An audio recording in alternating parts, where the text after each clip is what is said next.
Good morning, all of you. Till yesterday, I have explained you people. I have started chapter 3. In chapter 3, I have explained you people as I told you that we are going to study in this chapter the theory of consumers' behavior. Right. So under the theory of consumers' behavior, we'll study two theory. One is the classical theory, one is the modern theory. Right. We have started the classical theory of consumers' behavior, whose name is marginal utility analysis, okay, or which is also called as cardinal utility analysis, which is also called as utility analysis. Is it clear? So first I have started the chapter with the main features of marginal utility analysis. We had 4 features, children, that you have to know it properly. Like, what is the first feature? That consumer is rational. The main aim of the consumer is to maximize utility. Second feature, when the consumer will be in equilibrium. So a consumer will be in equilibrium when he spends his money income on the purchase of different commodities in such a way so as to maximize his total utility. Okay, so the consumer will be in equilibrium and consumer will able to maximize his total utility by purchasing various commodity within his money income. That is the second property. Third property is how the utility is measured according to the classical economist, according to the economist of the marginal utility analysis, how the utility is measured. Utility is measured in what terms, children? Absolute terms. Means in quantity we can tell that by consuming different unit of a particular commodity, how much utility we are getting. Like for example, we have shown the relationship between marginal and total utility. We have said, taken the example of units of apple, like first apple gives utility is equal to 10, second gives utility is equal to 8. So how we are expressing our utility? In absolute term, in cardinal term. Okay, so the third feature of the marginal utility analysis is this, that the economist of the marginal utility analysis have said that utility is measured in absolute terms or in cardinal terms, that is in quantity. We can tell that each unit give us utility is equal to how much. That we people have already done. Then the last feature, what is the last feature, children? Last feature is when. What is the general rule? The general rule, where means the rule with the help of which a consumer will be in equilibrium, which a consumer follow so that consumer will able to maximize his utility. What is the rule? A proper statement is there. Okay, a utility maxima, a consumer will be in equilibrium when the consumer will able to maximize his utility in such a way that when the consumer will allocate his money income on the purchase of different commodities in such a way that the marginal utility of each unit of a commodity, okay, for which a consumer is spending the last unit of rupee on each commodity will be what? Equal. Means marginal utility will be equal to price of the commodity is the general rule which a consumer follows. So we have done the 4 properties of marginal utility analysis. Then since utility is very important in this particular theory, that's why we'll study the concept of utility. So I told you what is utility. We have done total utility, marginal utility. We have done the relationship between total utility and marginal utility. 2 theories are being given by the marginal utility group of economists, marginal utility analysis. The economists who have developed the theory or the approach which is called marginal utility analysis, they have given 2 theories. First theory is law of diminishing marginal utility. Okay, first theory. And second theory is, and this theory is applicable in single commodity. This you people have to understand, children. This particular law is applicable on a single commodity. Okay, but consumer is not only buying single commodity. Consumers at a time buy various kinds of the commodity. So how the law is applicable? For the various commodity, the economists of the marginal utility analysis have given the theory called law of equimarginal utility. Two laws we need to study under this approach, that is marginal utility analysis. The first one is law of diminishing marginal utility, that we need to study. So this we will study under the various heading. First is statement, then we'll discuss the assumptions, then we'll discuss the explanation, and at the last we'll write the conclusion.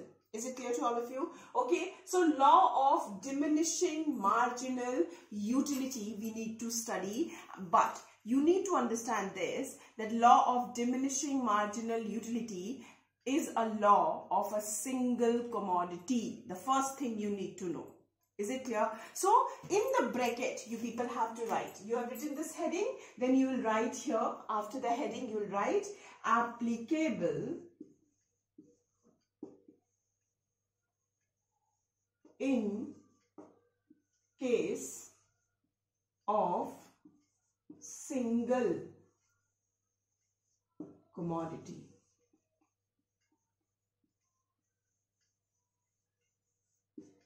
In case of single commodity. This is very important, which you people have to understand. So if the question come in exam, explain the law which is applicable in case of single commodity. Then which law you will explain? You will explain law of diminishing marginal utility. Is it clear to all of you?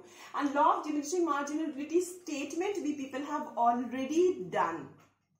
And we have done when we have explained we have done the causes of law of demand. What is the first cause of law of demand?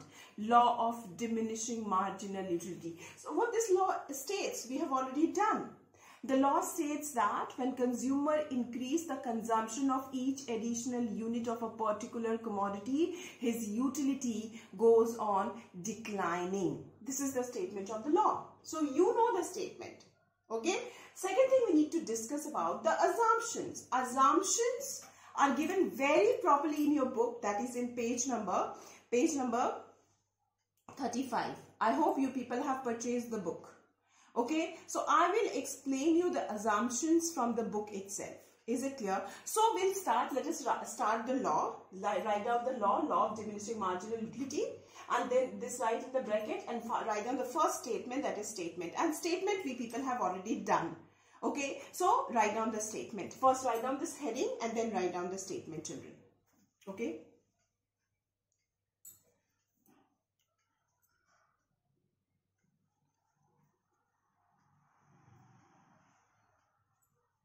So I hope you people have written. Now write down the first, that is statement. Write down the statement. The law states that as the consumer increases the consumption of,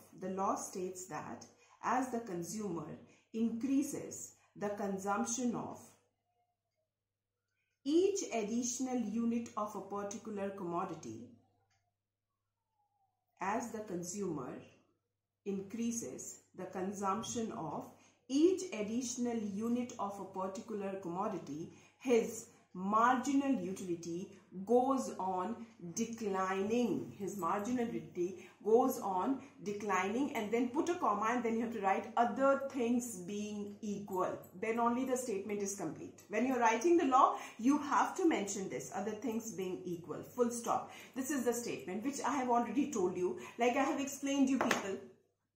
Like when we increase the consumption of each additional unit of a particular commodity, our utility goes on declining. It is psychological. Okay, and that I have already explained you when I have explained you in the class. Like if you are very hungry, if you are taking the first chapati, okay, then definitely the first chapati will give you immense satisfaction. Then you will take the second chapati. When you will take the second chapati, obviously the level of satisfaction which you have got in the first chapati, the second chapati will give you less than that. When you will take the third chapati will give you the level of satisfaction which will less than the second chapati. So like this you keep on increasing the consumption of chapati, and once the time will reach when you will say that my stomach is filled, I don't want any more. So it shows what? That as we consume each additional unit of a particular commodity, our utility goes on declining. Is it clear? And this is the law which is called law of diminishing marginal utility. So what is the statement? Statement is, the law states that as the consumer increases the consumption of each additional unit of a particular commodity, his utility goes on declining, comma, other things being equal, full stop. This is the statement of the law. Now write down the second heading, that is called assumptions. For assumption C, many a times question is asked separately that explain the assumptions of law of diminishing marginal utility. You'll get this in 3 marks and maybe in 6 marks only for assumption. Is it clear to all of you? So I will explain you the assumptions of the law from the book. So I hope you people have purchased your book from the as it was told. Okay, so if you have not purchased, you can go to Vidyarthi Bakshipur, you will able to get the book. Is it clear? The economics book. Is it clear? You must have the receipt with you. Okay, so you have already paid the money, so you will go and you will show that receipt and they will provide you the economics book, children. Is it clear? So let us start the assumptions of law of diminishing marginal utility. All of you just open your book, page number 35. Okay.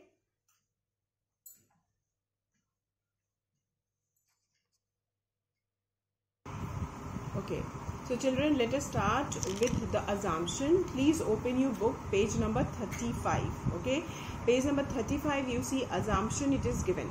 Okay, now it is written, the law of diminishing marginal utility holds certain given conditions, that is assumption. Okay, this law is based on certain assumptions and conditions. We people have to understand those assumptions and conditions, like we have done for law of demand also.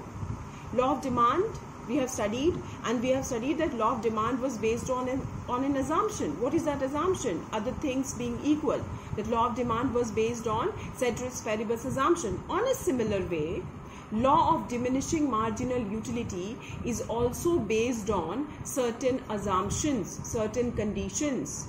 That conditions now we people have to study.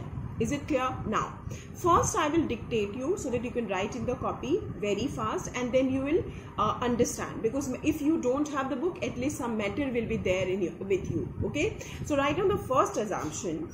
All the units of a commodity, under assumption you write, or first assumption, number 1, all the units of a commodity must be identical, and underline the words must be identical.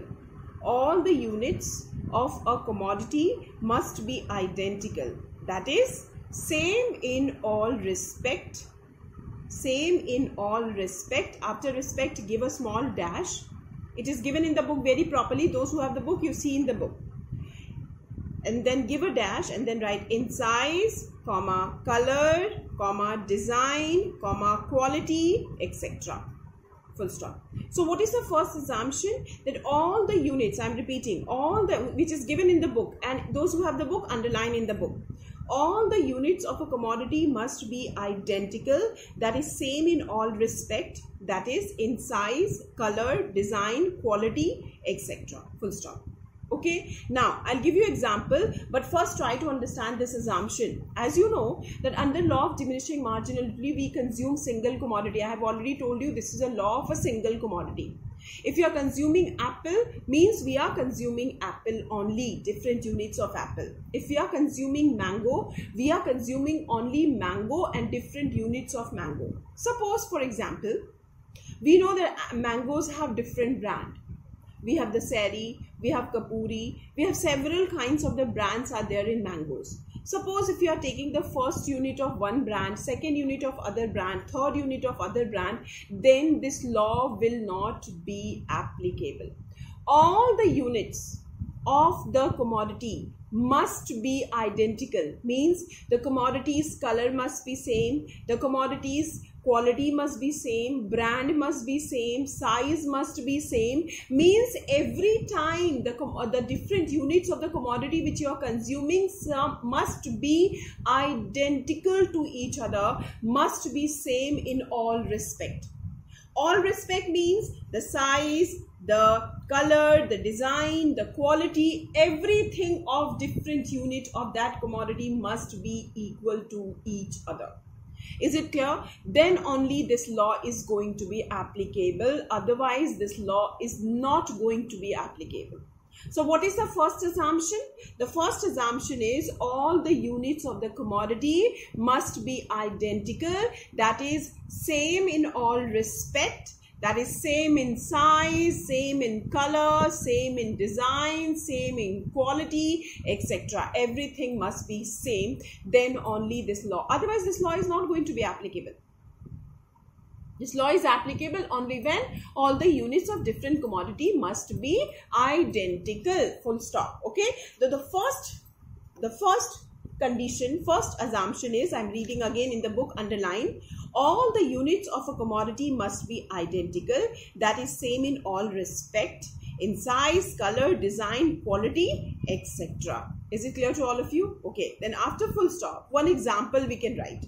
Like, for example, if the quality of the second mango is superior than the first, consumer may derive more utility from the second mango than from the first mango. Obviously, if you are taking first unit of the mango whose quality is not good, but if you are taking the second unit of mango whose quality is superior, then obviously this law is not going to be applicable, because in this case your second mango will give you more utility and first mango will give you less utility. But according to this law, as with first mango will give more and second mango will give less, and it is possible only when all the units of the mango must be identical or same to each other. It's not so that first is inferior quality, second is superior quality, then this law is not going to be applicable. Is it clear to all of you? So the first assumption, I hope you people have understood. Now second assumption, see in the book, and those who have not written, write down. The unit of the good must be standard. Yes, if I am saying one chapati means, it's not so you have divided a chapati into 4 pieces and you are taking first piece of chapati, then you are taking second piece, then you are taking third. No. Or if you are taking a glass of water, then you are taking half glass of water, then again half. No, it must be of a standard size. If apple, then one complete apple first time. Then second complete apple second time. Third complete apple. It's not so you have made the pieces of the apple and then you are consuming. Then this law is not going to be applicable. So all the units of a good which you are consuming must be of standard size. What do you mean by standard size? Like if a glass of water, a bottle of cold drink, a pair of shoes, a full mango, a full apple, a glass of water, etc. Is it clear to all of you? So that is the second assumption. हमको उस commodity के टुकड़े करके नहीं लेने, उस commodity को full हर बार consume करना है, तभी ये law क्या होगा? Applicable होगा. So write down the second assumption, and those who have a book, underline in the book. Second point, the unit of the good must be standard.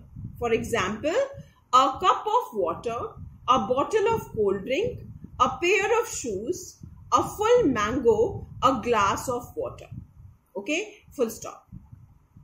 So this law is going to be applicable only when the unit of the good is of what size? Standard size. Okay, now see the third feature.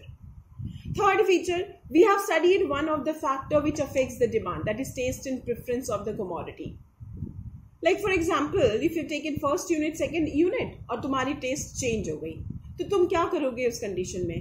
तुम second unit के बाद उस commodity को नहीं consume करोगे, तुम shift कर दोगे अपनी कंजम्पशन उस कमोडिटी से किसी और कमोडिटी में. तो ये लॉ एप्लीकेबल होगा? नहीं. This law is not going to be applicable, okay, if there is a change in taste and preference of the consumer. So that the law should be applicable, there should not be any change in the taste of the commodity for the consumer. Is it clear? Then only this law is going to be applicable. So write down the third assumption. There should be no change in taste during the process of consumption. No change in taste during the process of. If there will be a change in taste, then this law is not going to be applicable, children. So write down the third assumption. There should be no change in taste during the process of consumption. Full stop. Then right?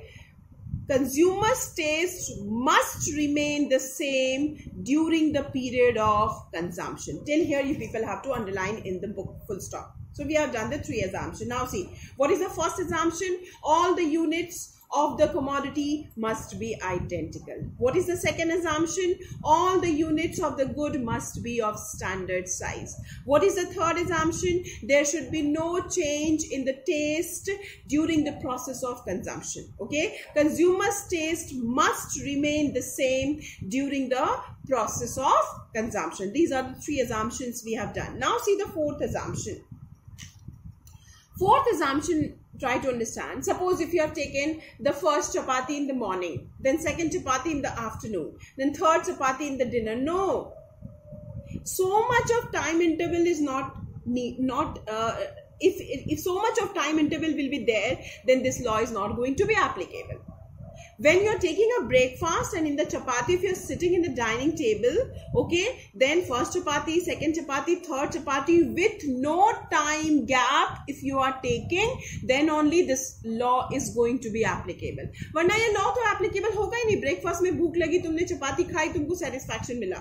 दोपहर में फिर भूख लगी तो तुमने चपाती खाई तो तुमको satisfaction. तो इस condition में तुम ये नहीं कह सकते कि in the morning I have taken a chapati, I got more satisfaction. No, because you are taking the chapati after a long time gap and you got hungry. If you'll take it, then obviously you'll get the same level of satisfaction, or you'll get second time you'll get more level of satisfaction. Never know. So this law will be applicable only when if you are consuming all the different units of the same commodity without a long time gap. So now see the fourth assumption in your book. There must be continuity. This is the main line. There must be continuity in consumption, and if a break in a continuity is necessary, the time interval between the consumption of the 2 units must be short. Till here. Is it clear? Must be short. Okay. So, what is said? That there must be continuity in consumption. Means if you are taking different units of the same commodity, you should maintain continuity in the consumption. And suppose if a break is required, okay, if a break in the continuity is necessary, then that time interval must be for a shorter period of time, should not be for a longer period of time. That you people have to understand. Okay, so again I am repeating how much you people have to write. There must be continuity in consumption, and if a break in the continuity is necessary, the time interval between the consumption of the 2 units must be short.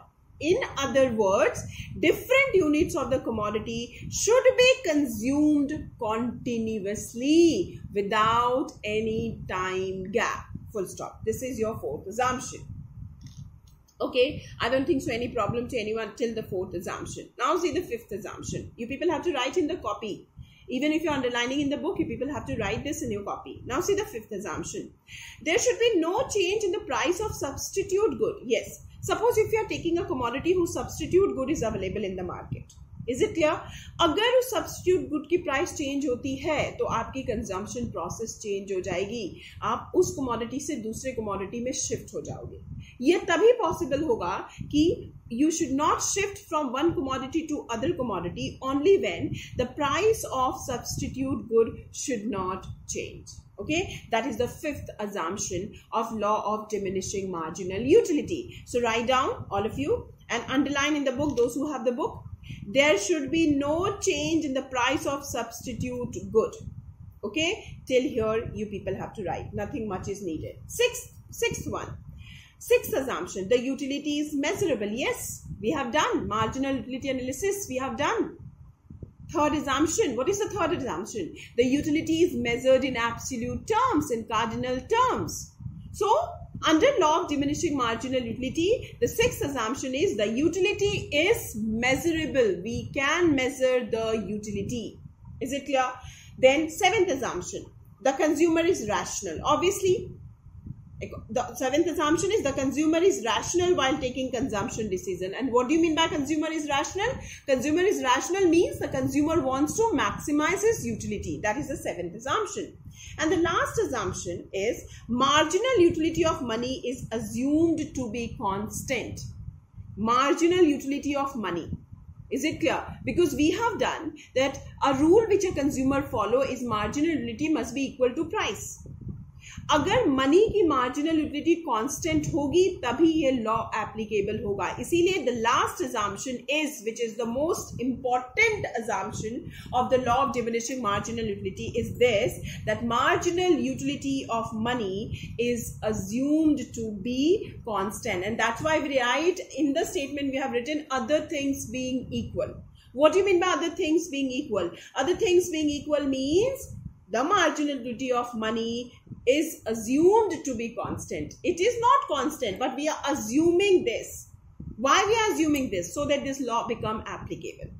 Okay, so we have 7 assumptions of law of diminishing marginal utility, children. The first assumption, all the units of a commodity must be identical, that is same in all respect, that is same in size, color, design, quality, etc. What is the second assumption?